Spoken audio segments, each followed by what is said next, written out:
The journey of the book, A Life Well Lived, started as a coincidence when on the day of Basant Panchami, dated 15th February 2013, we were fortunate to hear the recitation of Gurbani Kirtan in the traditional classical form in Rag Basant. आज हमारे ग्रह बसंत गुन गाए प्रभु तुम बेअंत आज हमारे बने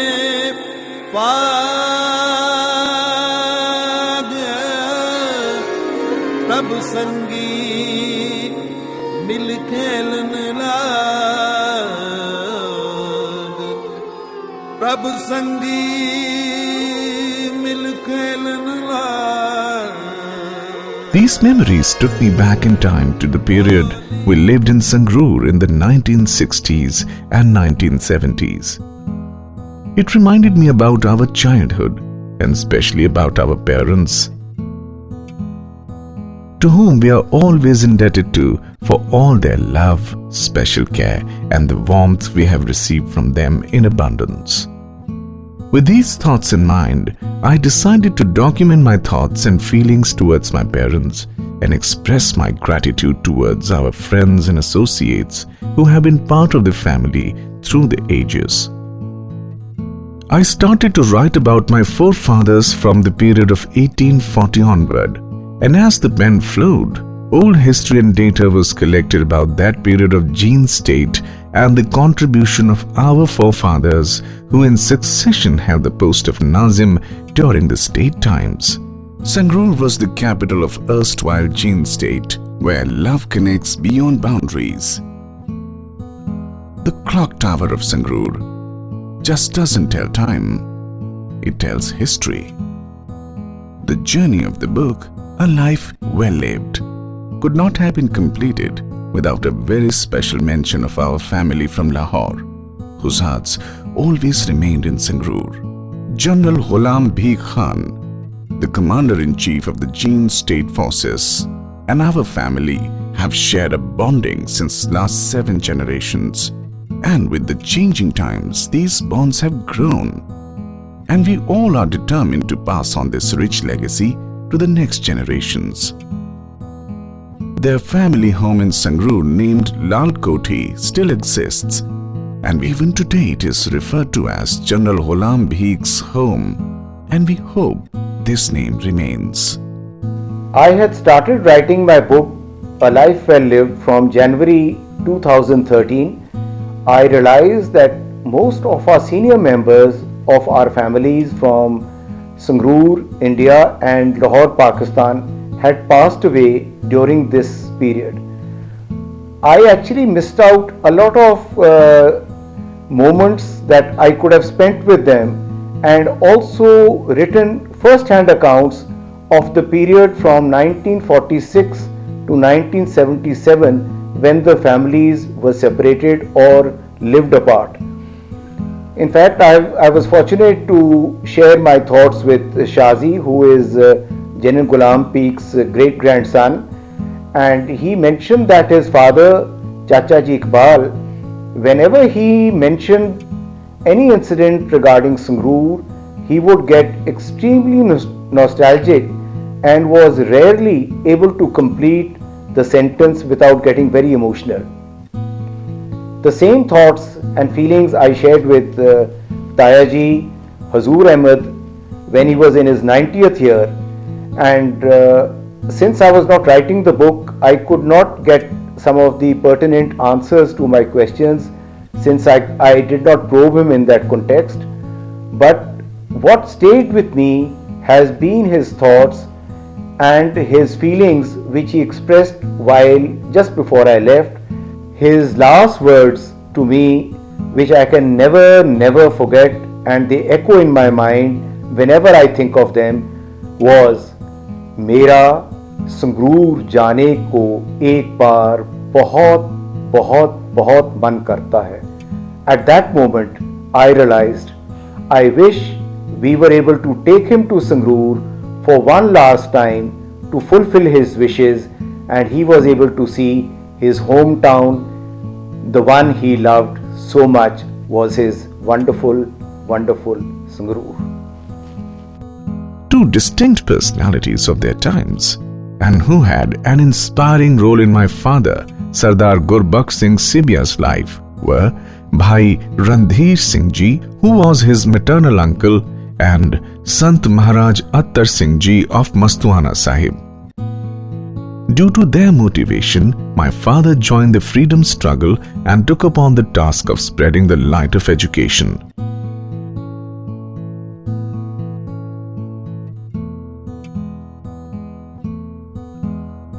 With his vision, he founded the Akal Degree College, Mastuana Sahib on 1st of August 1968. Akal Degree College for Women, Sangrur on 1st of July 1970. Guru Tegh Bahadur College, Bhavanigarh, and General Gurnam Singh Public School, Sangrur, 23rd of April 1968, from where thousands of children have transformed their lives through education and empowered themselves for a better future.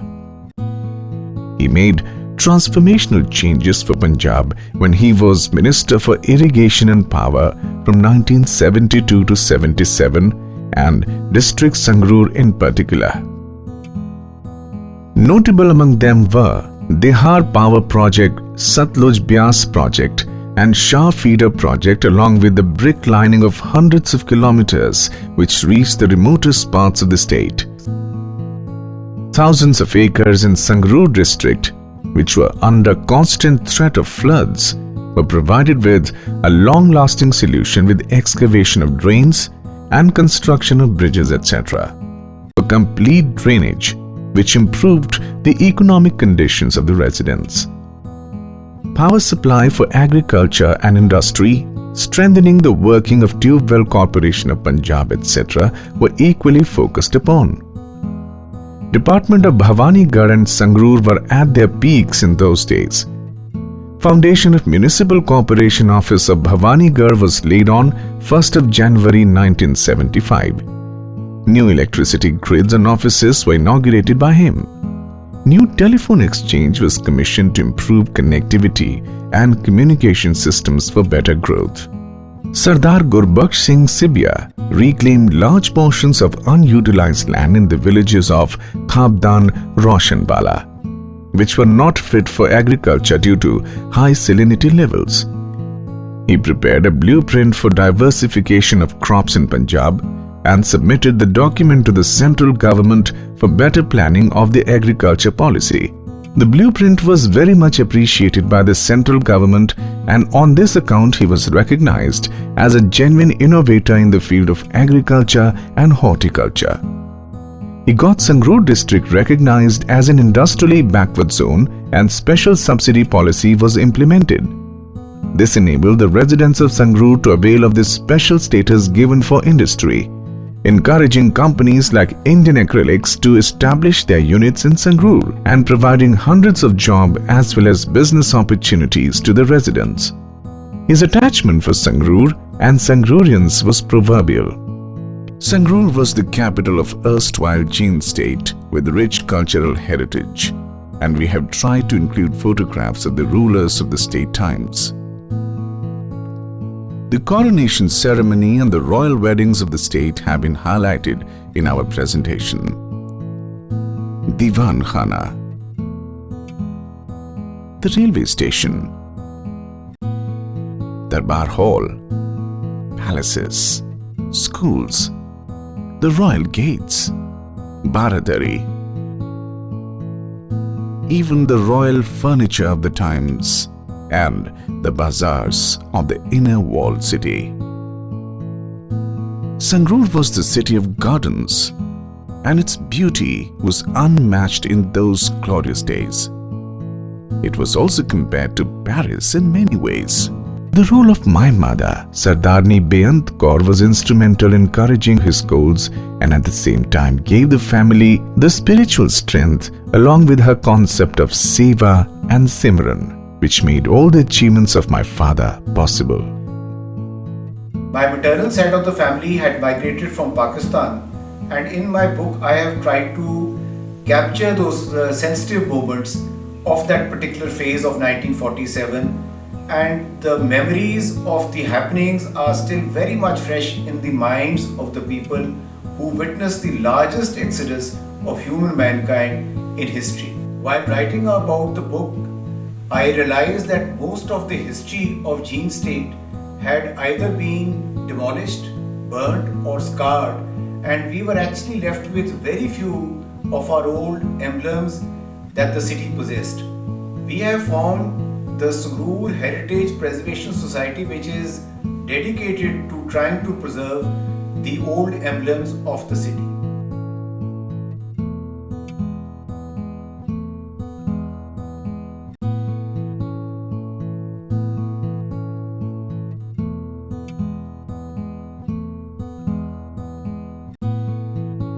Gulbakh Singh Sibia was a man of multiple virtues. I was so much loved by him. Even now, I think that had he been here, I must have been more happy. I have never been able to forget him. I think that spiritually he is always with me. His political journey, which was unfortunately cut short by his demise on 10th of March 1980 at the age of 58. सूरज किरण मिले सूरज किरण मिले जल का जल हुआ राम सूरज किरण मिले सूरज किरण मिले Have written in depth on the family, friends, and associates who made this journey a life well lived. And I do hope you enjoy reading the book, which has been written with great feeling and sensitivity.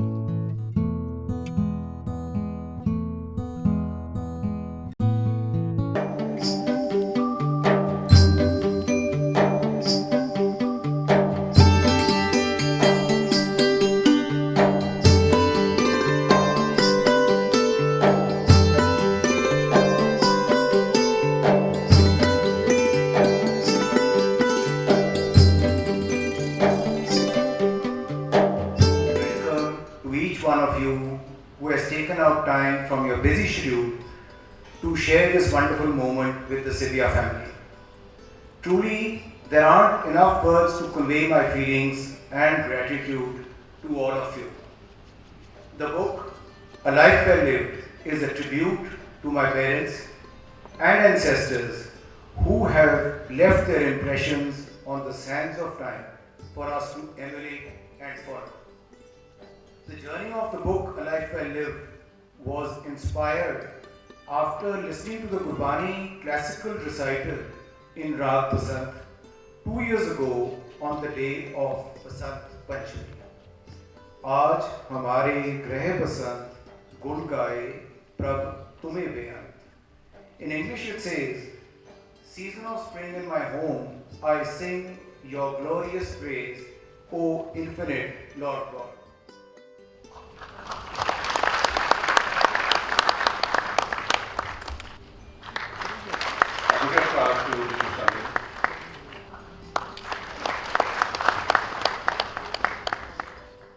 Outside, some of you have already got it, your own copy.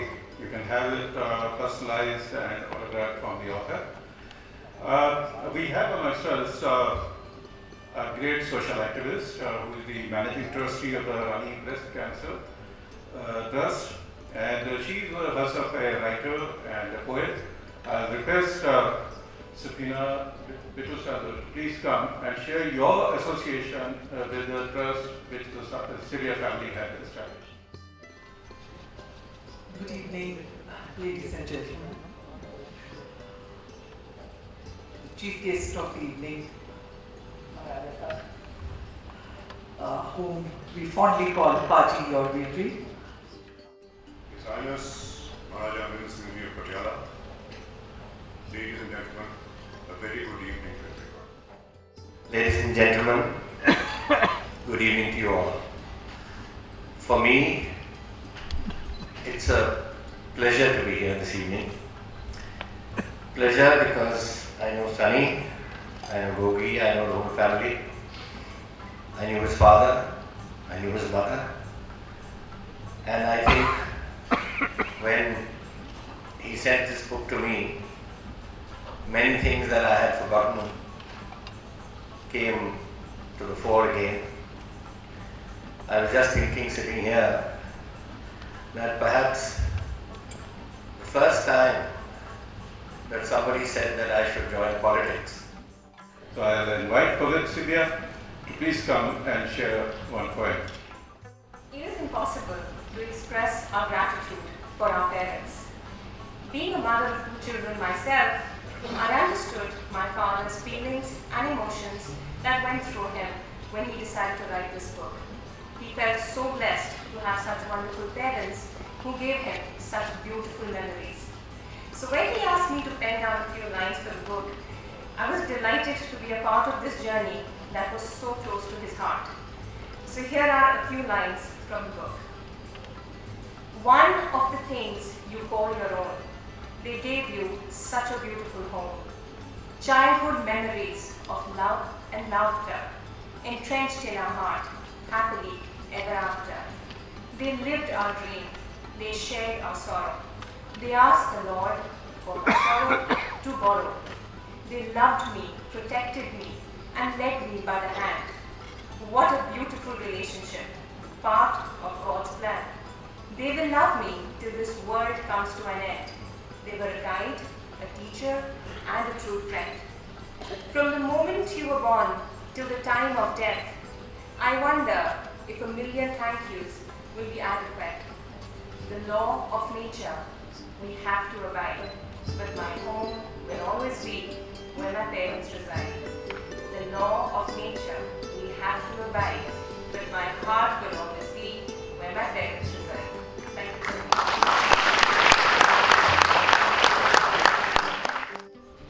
Good evening, ladies and gentlemen. Thank you all for joining us for the release of this book, A Life Well Lived. It has been an absolute joy to be part of this book since its inception, and I do hope you all enjoy reading it